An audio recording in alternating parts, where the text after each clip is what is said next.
planted. Holy cow. Nice. Go forward, go forward.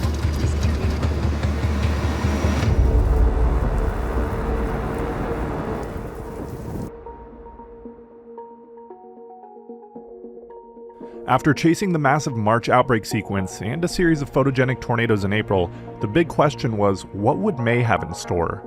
May is the month where, climatologically, tornado season hits its peak. As storm chasers, we all look forward to the month of May, and this year May was actually starting off pretty slow.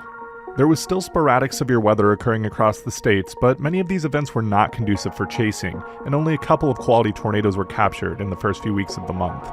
Many of us were starting to wonder if we'd actually get a big chase day in Tornado Alley.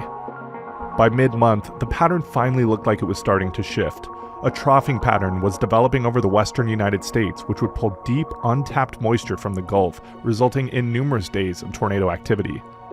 The stretch started on May 15th and 16th with 2 outbreaks occurring across the Midwest, but May 18th looked like it was the day that the tornadoes would finally return back to the Great Plains.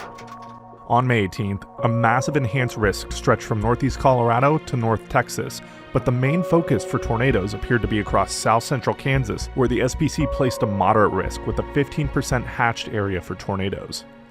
We left Norman, Oklahoma with an initial target of Pratt, Kansas, but it didn't take long before we started questioning our forecast. A thick blanket of cloud cover was sitting across the target area, and it wasn't fading away. This cloud cover wouldn't allow the sun to heat the surface and build the unstable air mass supercells require to thrive. We had to readjust our forecast fast to make sure we didn't bust on a day with so much potential. We just have clouds socked in. It's 2 p.m., haven't budged, and Oklahoma is looking quite impressive on satellite. Northwest Oklahoma was the new play, but we were still almost 3 hours away and it was already mid-afternoon. The race was on to make it there in time. By 4:30 p.m., a cluster of updrafts in the eastern Texas Panhandle was starting to consolidate into a supercell. This looked like it would be the storm of the day, but we were still about 30 minutes out. We quickly stopped in Woodward, Oklahoma to gas up and then blasted southwest towards the growing supercell. After passing through the town of Arnett, Oklahoma, we kept driving southwest until we had a good view of the base, which was already starting to look very impressive. We set up on County Road 66, and rotation was already starting to pick up to our west. It looked like a tornado was imminent. But as this area was still organizing, I noticed something unusual a little further south. Oh, look it. What? Tornado. Do you see ground? Right there. Oh! An anticyclonic tornado had developed on the southern flank of the storm and was putting on the show for now. While this tornado ropes out and the next one forms, I want to quickly tell you about our sponsor, Adjuster TV. Did you know you can make 6 figures helping people after storms without a degree? I'm not talking about roofing, tree removal, or being a lineman. I'm talking about becoming an independent insurance adjuster. After every major storm, demand for adjusters spike, and you can control your schedule, your income, and the amount of work you take on. Learn how you can help people after natural disasters and build a rewarding career as an independent adjuster right now by downloading the free career guide at adjustertv.com/disaster. We had been on this storm for less than an hour, and it had already produced 2 tornadoes. But with such a volatile environment in place, we knew this chase was far from over. After just a few minutes, a new circulation developed almost directly overhead, and we maneuvered into position for a close-range intercept.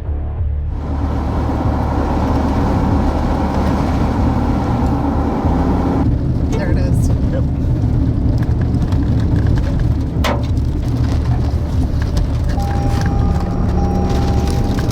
Oh my gosh, look at that. No, go!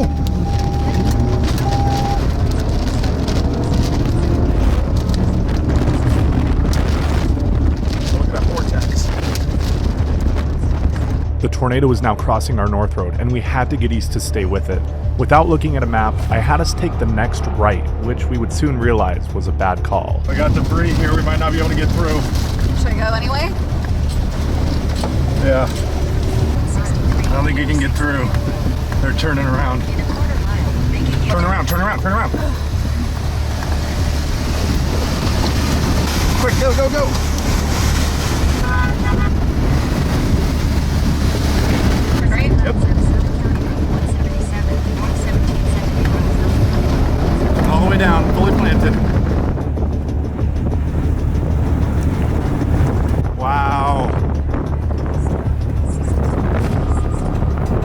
After a quick reposition, we finally found County Road 620, which would lead us right up to the growing tornado.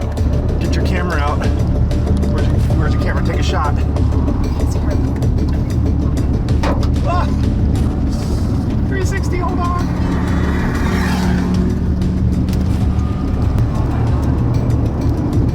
Wow. Holy cow.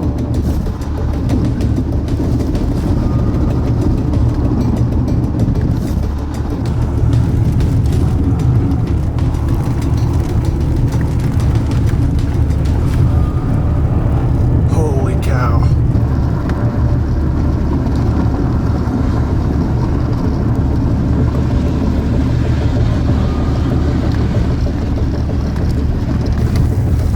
Go ahead and stop right here. Stop right here.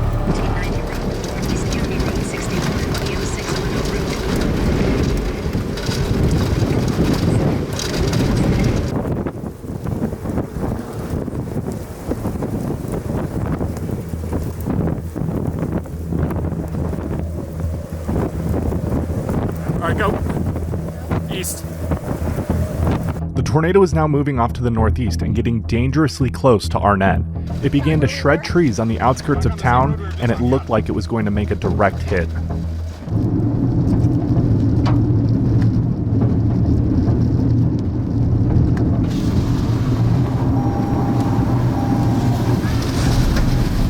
All right, just stop here for a sec.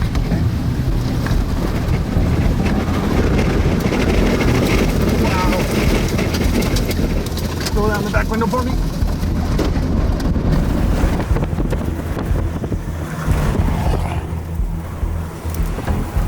Thankfully, the tornado roped out just before reaching Arnett. The town was in the clear, but the storm was not done throwing punches.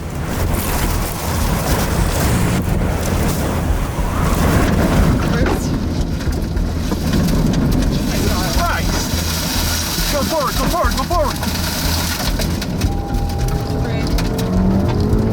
Back glass is gone. An intense surge of RFD impacted us with winds of up to 90 miles per hour, demolishing the back glass and the roof-mounted 360 cam. But we didn't have time to lick our wounds, as a new tornado was developing just north of town. Right after this. Yep. Oh, beautiful. Okay, stop. Okay.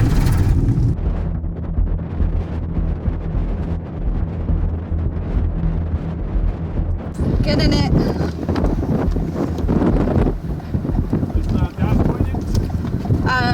Yes. While the storm looked like it was going to keep producing tornadoes, we eventually realized it was having issues with stable air to its east. And after avoiding the chaser hordes for most of the day, we finally found ourselves caught in miles of chaser traffic. Peak season in Tornado Alley draws out hundreds, if not thousands, of chasers from all over the world, and since this was a highly advertised event on a weekend, many locals also found themselves wandering out to the only storm in the area to take a look. Arnett, Oklahoma was extremely lucky. The main tornado, rated EF3, roped out just before impacting town, and the following tornado touched down just to its north. As the storm slowly began to shrivel in the evening sun, we started making our way back to Oklahoma City for a celebratory dinner. I didn't even think to look if any storms were initiating in southern Kansas as darkness fell, but it turns out there was enough destabilization for a storm to erupt south of Greensburg, Kansas. My friends Chris Risky and Kelton Henderson were able to catch up to the storm just as it started producing massive tornadoes. It almost started to look like a repeat of May 4th, 2007 was imminent. Thankfully, the tornado on May 18th missed Greensburg by just a few miles, but the storms kept producing major tornadoes throughout the rest of the night. Oddly enough, May 4th, 2007 also had an LP supercell with a tall rope tornado near Arnett, just like on May 18th, 2025. An unbelievable coincidence, and I'm very thankful Greensburg didn't suffer a similar fate.